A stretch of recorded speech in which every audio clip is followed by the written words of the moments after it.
Assalomu alaykum. Yurtimiz va xorijda bo'layotgan muhim voqealar bilan efirda xabarlar, studiyada Hurmatoy Nurmatova. Avval bugungi dasturimizdan qisqacha.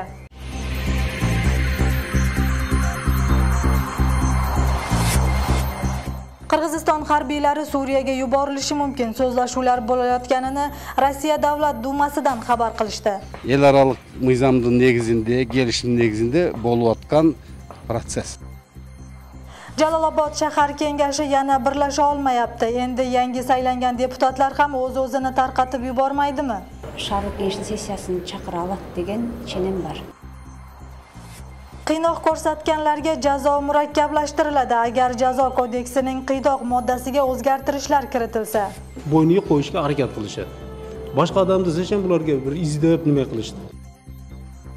O'sh shahrida o'tgan yili qurib bitkazilgan yo'lning trotuari buzila boshladi. O'shoncha narsani jasab qo'yganda buzib ketganda bo'lib o'tdi-da.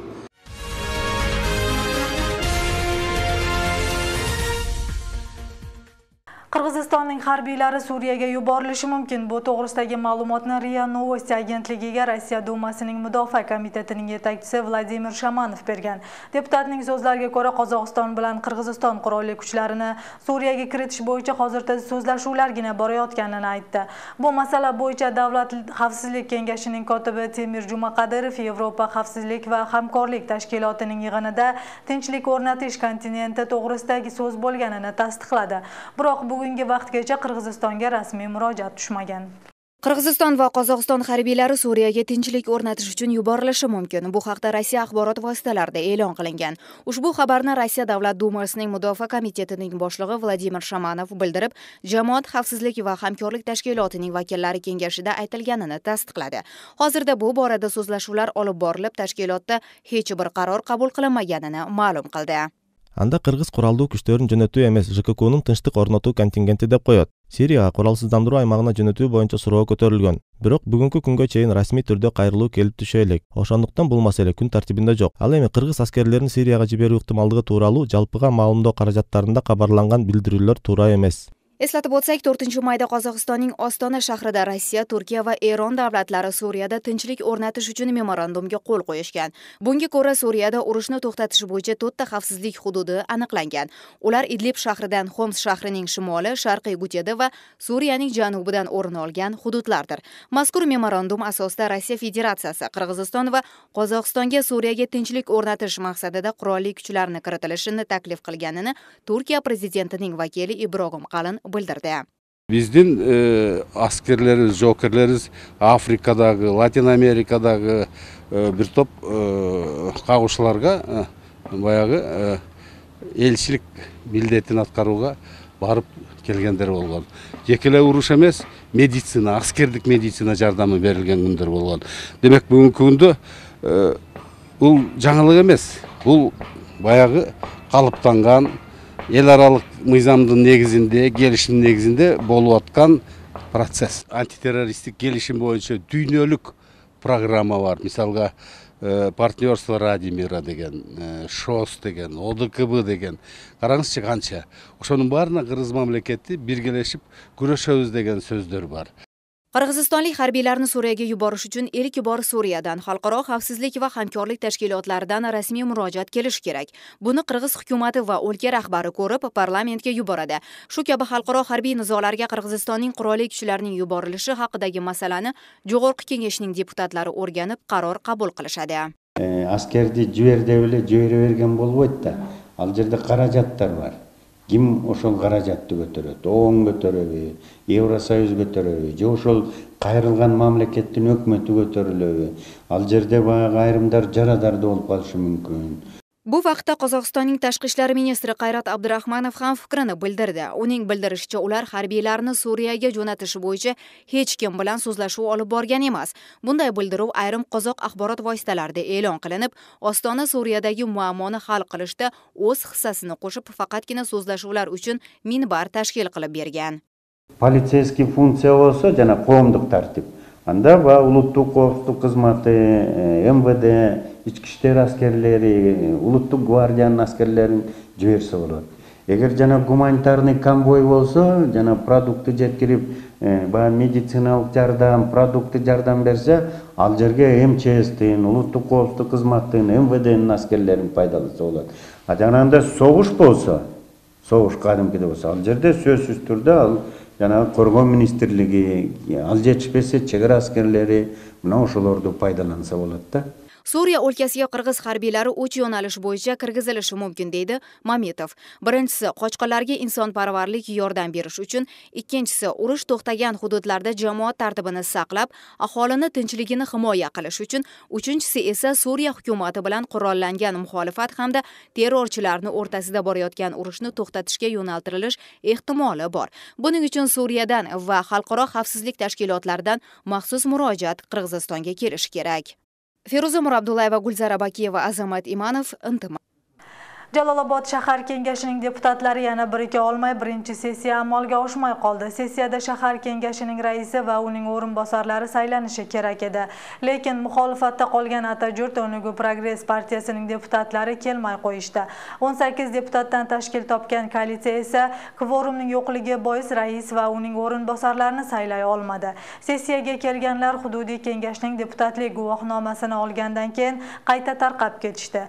Yil boshidan beri biror marta ham to'liq sessiya o'tkaza olmay kelayotgan shahar kengashining bugungi yig'ini haqida muxbirimiz hikoya qiladi. Jalolobod shahar kengashida 4 partiyadan iborat Jang'i Pag'id koalitsiyasi qonun asosida sessiya uyushtirib berish iltimosi bilan shahar kengashi apparatiga murojaat asosida 8-chaqirilishdagi deputatlar bugun ilk yig'inga to'planishi kerak edi.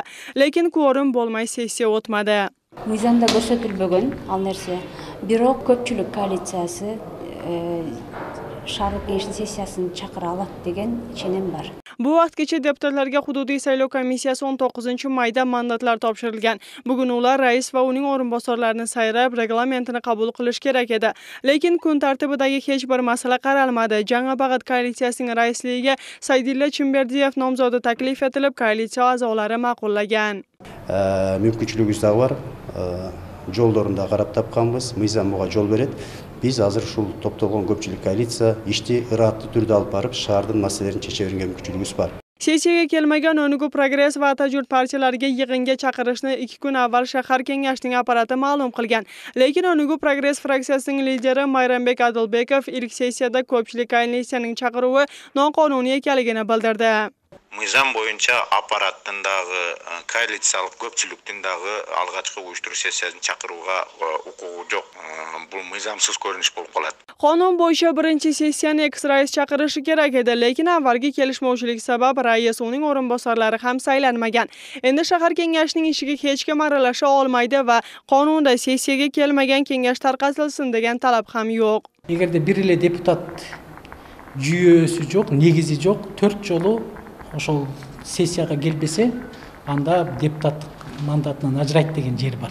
Shunday qilib ko'pchilikni kuttirgan 8-chaqirilish sessiyasi ham bo'lmay shahar g'aznasi qabul qilinmay qoldi. Shu sabab shahardagi munisipal idoralar shartli ravishda g'aznaning 12dan 1 qisminigina ishlatib, ayrim masalalar o'z yechimini topmay turibdi. Deputatlar bir fikrga kela olmasligi oqibatida shahar aholisi jabrlanayotganligini jamoat faollari ta'kidlashadi. Bunday ahvoldan chiqish uchun so'z je hukumatning, je mamlakatning, je prezidentning, je Jo'g'ir Kengashning qandaydir bir kuchi kerak-da. Ta'kidlab o'tsak, bungacha chaqirilishlardagi deputatlar ham o'z-o'zini tarqatgan edi. Unda KSTP, Onugu Progress, Atajurt, Qirg'iziston, Respublika Atajurt partiyalari bo'lgan. Xalq vakillari bir fikrga kela olmay tarqaganligi sabab shahar g'aznasi qabul qilinmay, mer saylanmay qolgan. Uning oqibatida bir necha qurilishlar to'xtab, 3 katta ko'chani kengaytirish va kapital ta'mirlash ishlari ham ortga jilgan. Endi g'azna va mer saylash ishlari nima bo'lishi noma'lum bo'lmoqda.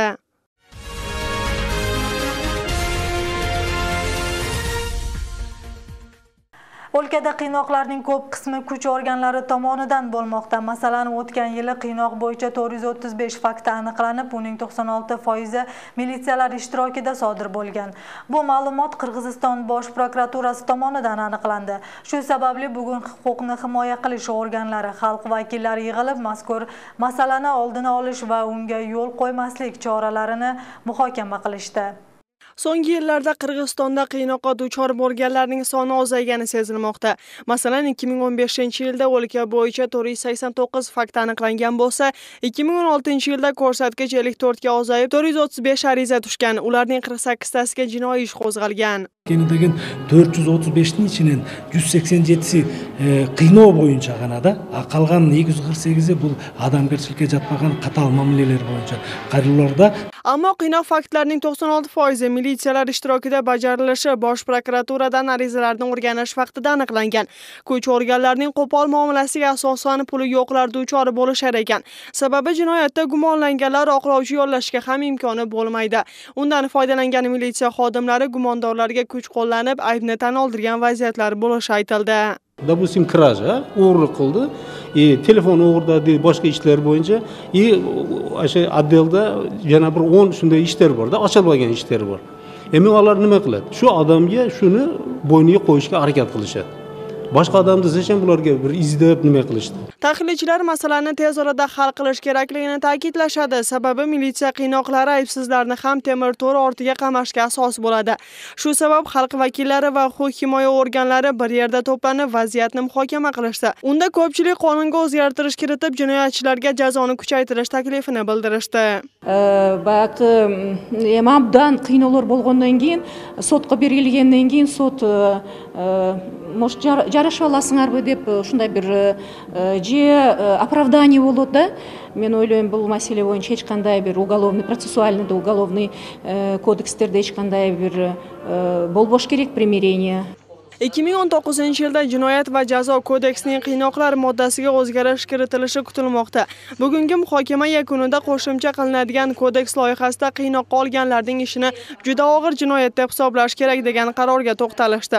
Endi mazkur taklif Jo'g'ri kengashning yig'inida ham ko'rib chiqiladi. Чындыгында депутаттар без кошумча мыйзам долбоордун үстүнөн иштеп, ал жаңы редакцияларга ушул маселе боюнча да сунуштарды беребиz. Eslatib o'tsak, insonlarga qo'pol muomala qilganlar og'ir jinoyat yoki juda og'ir jinoyat kategoriyalari bo'yicha jazolanadi. Aniqroq aytganda, og'ir jinoyat qilganlar 7 yil, juda og'ir jinoyat uyushtirganlar 15 yil ozodlikdan mahrum etilishi kerak. Madina Ulug'bek qizi Nurjamol Barg'abayeva, Argan Qalbek o'g'li, Intimaq. O'sh shahridagi Lenin va Isanov ko'chalarini birlashtirgan yo'lning piyodalar yuruvchi qismi 1 yil o'tmay buzila boshladi. Uni ko'chaning narigi tomonidagi muz maydonchasi bilan basseynga qum tashigan katta kamazlar yaroqsiz holatga keltirgan. O'sh shahar yo'llar boshqarmasi yuk egasini aniqlab trotuarlarni ta'mirlash talabini qo'ydi. Biroq tadbirkor bu vazifani bajarmagan. Hozir keltirilgan zarar hisoblanib, javobgarlikka tortish uchun kerakli hujjatlar to'planmoqda. Batafsil navbatdagi lavhada tanishasiz. Lenin va Isanov ko'chalarini bog'lagan yo'l o'tgan yilning kuz oylarida 72 million so'mga bitkazilib foydalanishga berilgan. Oradan 1 yil o'tmasdan piyodalar yo'lakchasi mana shunday yaroqsiz ko'rinishga kelib qoldi.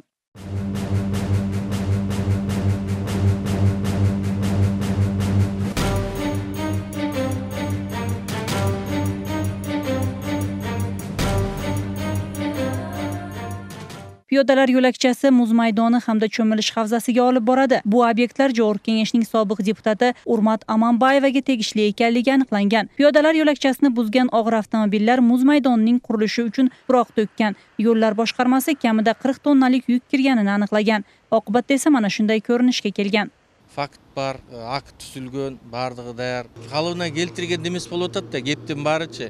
Ошончо нерсени жасап койгондо бузуп кеткенде болуп атат да. Алар бүгүнкү күндө каражаты жакшы эледир.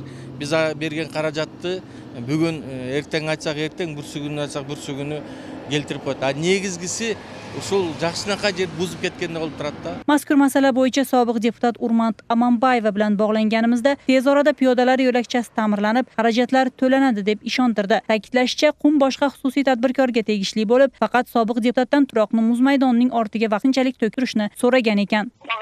Бирөө чалып, биз ушундай капловандан калган топурактарды ишчига таштабай атабыз дегенден, ошол жерде көпүрө салганда, ошол жерде жеке бизнес болчу. Ошол жерде футболный поляны курганда, алдагы суунун угу бурулуп, ошол жерден өпүчү алынып калган.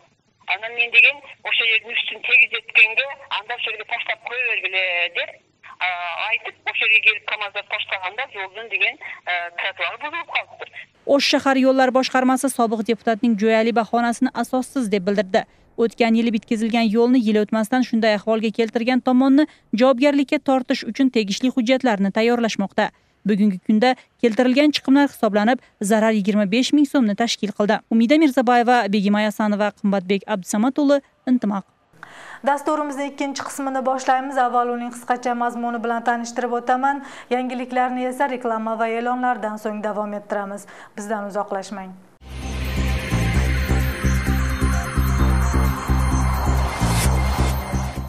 Londonda yonib ketgan ko'p qavatli uyning yashovchilari hukumatdan norozi bo'lishdi. Batkenning suv boshi qishloq hukumatida yer berish to'xtab turibdi. Bir ay muddat to'g'ri emas deb berdi. Har bir yer отдельный o'lchov aniqlanmagan kechikdi. Ramazon oyida manzilingga bepul yet xayriya aksiyasi Ramazon oyi yakunlanishida ko'paydi. Shunday elni xizmatini qilib yuraverdi. Xudoyim jo'nglarda sizlar.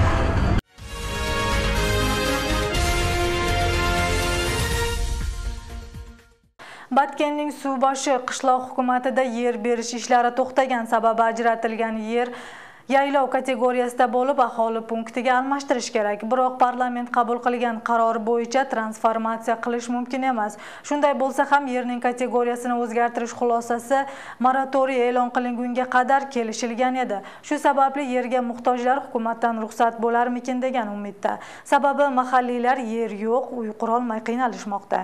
Yıldığı şu 2000-yıldan beri şu yüzeyge arz taşlaydı. Nurlanbek Ahmatov 20 yildan beri yer uchastkasini ola olmaydi. Yer uchastkasi berilishini kutib, oilasi bilan shu kungacha ijarada yashamoqda. Har yil ariza bilan qishloq hukumatiga murojaat qilib, lekin natija chiqmagan. Yer sotib olishga esa imkon yo'q. Ijarada turgan uyni 4 xonali, uning 2 xonasida boshqa oila yashaydi. Unga ham rozi bo'lgani bilan oldinda farzandlari yoshiga yetib turli tadbirlar yaqinlashmoqda. Shu sabab tez orada uy qurishi kerakligini aytadi. Shu bolalarım jetilib, bolalarıma to'y qilgan mezgilde mana hozir tarlıq qilib, men to'yni borib otam uyda qilib keldim. Hozir qizim turmushga chiqqan, erta kuzda qizim to'y bo'lish kerak, bilmayman uni qayerda qilaman. Bir aka-pakam uyda jana hukumatning kontoriga borib qilib beradi. Suv boshi qishloq hukumatida yer uchastkasini ola olmaganlarning soni 1000 dan ortadi. Navbatda turganlarning eng oldi 17 yili bo'lgan. Shu sabab bir uyda 4-5 oila yashashga majbur bo'lmoqda. Yerga muhtojlar qishloq hukumatiga talab qo'yishdan boshqa ilojlari yo'q. 4 semiye bir uyda yaşayız. Da bir balam уже o'qib bitib kelyapti. Ol uylansa men qayerqa yashayman men bilmayman. Vaziyatni bartaraf etish uchun 5 yil avval suv boshi qishloq hukumatidagi Aygultosh qishlog'idan yer ajratilgan. 171 gektar uchastka 700 xo'jalikka berilishi kerak edi. Lekin yerni kerakli bosqichga o'tkazish ishi hal bo'lmayapti. Hujjatlar noto'g'ri bo'lganligi sabab rayon rahbariyati aholi yashashga ruxsat bermagan. Bizga aniqlama berganda to'g'ri emas bergandan biz sudga yuraverganmiz, vaqt o'tib ketavergan. Aldın algan aniqlamamızda bir ay muddat to'g'ri emas deb berdi. Har bir yer отдельный o'lchov aniqlamagan kechikdi. Transformatsiyalanishi kerak bo'lgan 171 gektar maydon va ulush yerlar bor. Uning har biri o'zicha aniqlanishi kerak. Hujjatlar qayta tayyorlanguncha joriy kengash yaylovlar yer uchastkasi qatori berilmasin degan moratoriy e'lon qilgan. Uning asosida o'tgan yildan beri transformatsiyalashga ruxsat berilmaydi. Jaytan rayon murda qilishadi. Keyin jo'g'otni to'xtatib qo'ygan vaqtli. Yemi g'ana ikkinchi o'quvda turib, ruxsat berildi. Yerga muhtojlarning soni 2016-yilning avgust oyida 1000 ga yetsa, undan beri 500 ga ko'paygan. Ular Bo'zadir, Shiresh, Qarato'qoy, Bo'joy va Abqan qishloqlarining yashovchilari.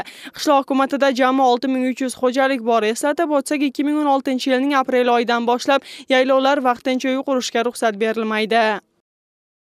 Dasturimizni davom ettiramiz. Yoz kelishi bilan O'shda suv tanqisligi boshlandi. Ayrim ko'p qavatli uylarning yuqori qavatlariga ichimlik suvining bosimi yetmayapti. Yer uyda yashaganlar ichimlik suvi bilan ekinlarni sug'orishgani sabab bo'lmoqda. Natijada suvning bosimi kamayib, chekka qishloqda yashaganlarga suv yetib bormayapti. Shu sababli tegishli xizmat suvdan tejamkorliksiz foydalanganlarga qarshi chora boshladi. Oldinda mana shu xabarlar bilan qisqacha tanishasiz. O'sh shahrida ichimlik suvidan ekinlarni sug'orish uchun foydalanish oqibatida yetishmovchilik yuzaga keladi. Bunday vaziyatda suv bosimi ozayib, qishloqlarga suv yetmay qoladi. Shu sabab mutasaddi xizmatlar suvni tejab foydalamaganlarga qarata tekshirish ishlarini olib bormoqda. Navbatdagi reyd O'sh suv xo'jalik boshqarmasi qoshidagi Qorasuv rayonidagi qishloqlarda o'tmoqda. Qizil qishloq hukumatidagi tekshiruv natijasida toza suv tejamaganlar ogohlantirildi. Ta'kidlab o'tsak, mazkur qishloq hukumati O'sh elektrodan 850 ming so'm qarzi borligi uchun Shamsho jamoat sanoat uyushmasi 8 suv nasosini o'chirilgan. Suv xo'jaligi boshqarmasi elektr energiyasi va suv to'lovchilarini vaqtida to'lasa muammo yuzaga kelmasligini ogohlantiradi. Darbiz muzdatishadi, огород sug'arishadi, suvni jo'nini ochib qo'yishadi. O'zingizlar hozir bugungi reyting yurishida ko'p bo'lganday, suvni unumsiz qo'llanganlikdan кейбір turg'unlarimizlar suv ichganga yetisha olmay qolyapti. O'shondan suvni unumli qo'llanish kerak. 23-iyul o'lka bo'yicha munitsipal va davlat xizmat xodimlarining kuni nishonlanadi. Unga ko'ra o'sha shahar meriyasiga tegishli xizmat vakillariga bayram tadbiri uyushtirildi. Unda shahar rivojiga hissa qo'shgan 14 xodimga faxriy yorliq va pul mukofotlari topshirildi. 17 xodimga esa qimmatbaho sovg'alar berildi. Shuningdek, davlat kadr xizmati direktor o'rinbosari Qalbek Alishbayev davlat va munitsipal xizmat xodimlarini tabriklab, o'sha shahar meri Aytmat Qadirbayevga munitsipal xizmat a'losi ko'krak nishonini topshirdi. Ta'kidlab hozirda o'lka bo'yicha 517 davlat va munitsipal xodim mehnat qiladi. Bekerden kadrlar bari chechet degan so'z aytilmasa kerak. Agarda kadrlar kuchli bo'lsa, talantli bo'lsa, bilimli bo'lsa, o'sha mamlakat o'rnigib, o'sha elning turmushi rag'bat bo'lib, o'sha yerda ig'likli yashaydi. Qorasuv rayoniga qarashli 30 Adir qishlog'ining yashovchilari yo'lovchilarni bepul tashishmoqda. Bu muborak Ramazon oyi munosabati bilan uyushtirilgan. Tashabbus haydovchilar tomonidan ko'tarilib, xarajat har bir haydovchining hamyonidan sarflanadi. Ular so'nggi 10 kundan beri 4 qishloq yashovchilarini shaharga bepul olib kelishmoqda. Yo'l haqining bepulligi yo'lovchilarning kayfiyatini ko'tardi. Har kuni 3 marta qatnagan jamoat transporti haqida navbatdagi lavhada so'z bo'ladi. O'sh 30 Adir marshrut reysida Ramazon oyi munosabati bilan yo'l haqqi bepul. Unda yozuvi bor avtomashina 30 Adir qishloq hukumatidan shahargacha har bir yo'lovchiga bepul xizmat ko'rsatadi. Haydovchilar shu oyning 13-dan boshlab tadbir Ramazon oxirigacha davom etadi. Bekar ekan. Shunday elning xizmatini qilib yuraveradi. Xudoyim jo'nlarda sizlar. Bepul xizmat ko'rsatilishi yo'lovchilarda ham yaxshi ta'sir qoldirdi. Bu kungacha bayramlarda birgina kun yo'l haqqi olinmagan bo'lsa, bu safar 2 haftadan beri bepul xizmat ko'rsatilmoqda. Bir kishi uchun yo'l haqqi borish-kelish 50 so'm bo'ladi. Shu sabab yo'lovchilar Ramazon oyida bunday savob ish boshlaganlarga minnatdorchilik bildirishmoqda. Qattamda 4-жол кетип атышым. Анан ушул айдоочуларга терең ыраазычылык билдиребиз. Ыйык Рамазан айында адамдарга ушул соопчулук кылгандыктарына, анан ушул силердин телеканалыңарга, чоң жамаатыңарга ыраазычылык билдиребиз. Күндүн ысыгына карабай ушундай адамдар менен аралашып ушундай адамдардын көңүлүн алганыңарга чоң ыраазычылык билдиребиз. 30 Adirdan shaharga bir kunda 20 haydovchi boradi. 4 qishloq aholisiga xizmat ko'rsatgan reys kuniga 3 marotaba bepul tashiydi. Chiqimlar har bir haydovchining o'z hisobidan bo'lib, tashabbuskorlar ham o'zlari. Maqsadi Ramazon kunlarida bepul xizmat ko'rsatib minnatdorchilik olish. Aksiya 10 kun bo'ldi, 10 kundan oshib qoldi. Ушул Oroza oyining 25-ne чейин aksiya bo'ladi. 30 Adir ayından boshlab avtobeketке чейин бардык жүргүнчүлөргө бекер. Айдоочуну ушунчалык ушул күндөргө соопчулук иштерди кылайын деп, даже талашып, мен иштейин, мен чыгайын, бекер ташып берем, элдин кызматын кылайын деп, ушунчалык балдар жакшы коллектив, ушунчалык уюмдуу болуп, балдар жакшы иштеп атышат. Анан элдердин маанайларын көрдүңүздөр, айдоочунун маанайын көрдүңүз, ушунчалык рахмат, ушунчалык ыраазычылыктар болуп атат. 30 Adir haydovchilari shu bilan 2-yil Ramazon oyida bepul xizmat ko'rsatmoqda. Undan tashqari 8-mart, 23-fevral, 9-may kabi boshqa bayramlarda ham shu kabi aksiya uyushtirishadi. Ta'kidlab o'tsak, hududlarda Ramazon oyi munosabati bilan aholiga bepul xizmat ko'rsatilmoqda. Shuningdek, oblastning bir necha hududlarida ijtimoiy tomondan yordamga muhtojlarga xayriya do'konlari ham ochilgan. Madina Ulug'bek qizi Asil Busurmanqul qizi Qimmatbek Abdusamad o'g'li Intimaq.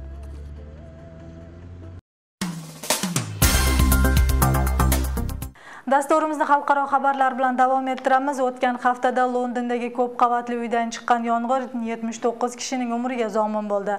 Voqeadan bir hafta o'tgandan so'ng jabrlanganlar hukumatdan adolat talab qilib, norozilik namoyishiga chiqishdi. Ayrimlarga uy-joysiz qolganlarga hukumat tomonidan birorta ham yordam ko'rsatilmagan. Qolaversa, ularga vaqtincha boshpanalar ham berilmagan.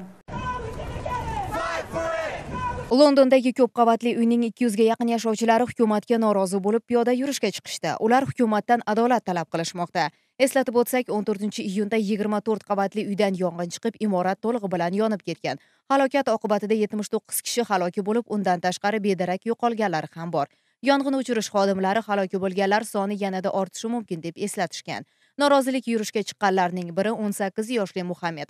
Halokat bo'lganiga bir haftadan o'tdi hamki, hukumat tomonidan hali hanuz vaqtinchalik boshpana ham berilmaganini bildirdi.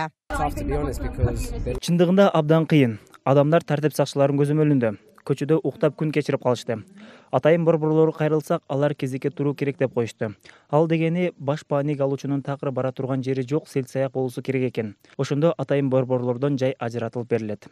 Jabrlanganlarning yurishi parlament imoratining oldiga qadar borishdi. Norozi bo'lgan yashovchilarga o'lkaning premyer-ministri Tereza May yaqin kunlarda barcha muammolarni yechib berishni va'da qilib, jabrlanganlarning har biriga 5 million funtdan berilishini ta'kidladi.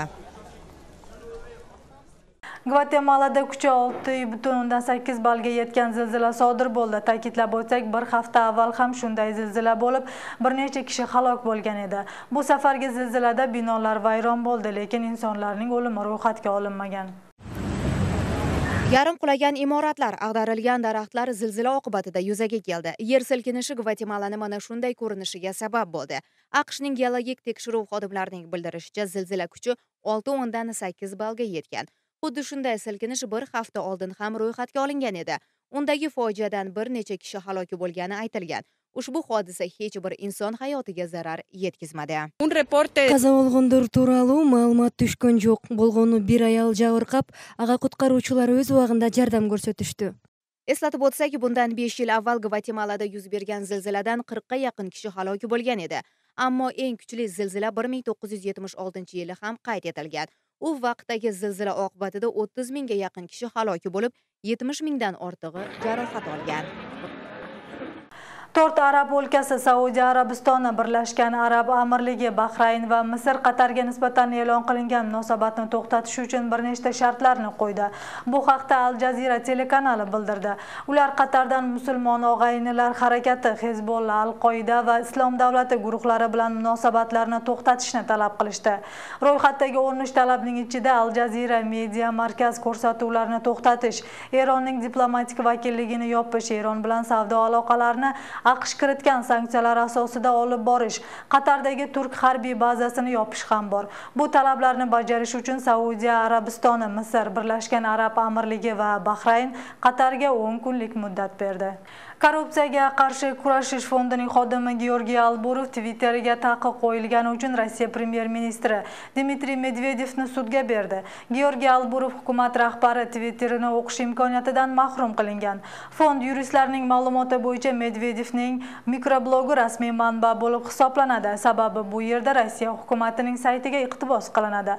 Poraxo'rlikka qarshi kurashish fondi Medvedev ministrlar kabinetini ochiq ishlashi bo'yicha prinsipni buzdi deb hisoblaydi. Moskvaning Presensk sudida premyer-ministrga qarshi ariza bo'lmagan. Korrupsiyaga qarshi kurashish fondi martda Dmitriy Medvedev mulklari to'g'risida tekshiruv e'lon qilgan. Uni Rossiya hukumati rahbari siyosatlashtirilgan yolg'on produksiyasi deb atagan. Bugun sizlarga yetkazmoqchi bo'lgan xabar va lavhalarimiz mana shulardan iborat. Oldinda sizlarni ertangi kunga olingan ob-havo ma'lumoti kutmoqda. Dam olish kunlaringiz mazmunli o'tsin, xayr-omon bo'ling.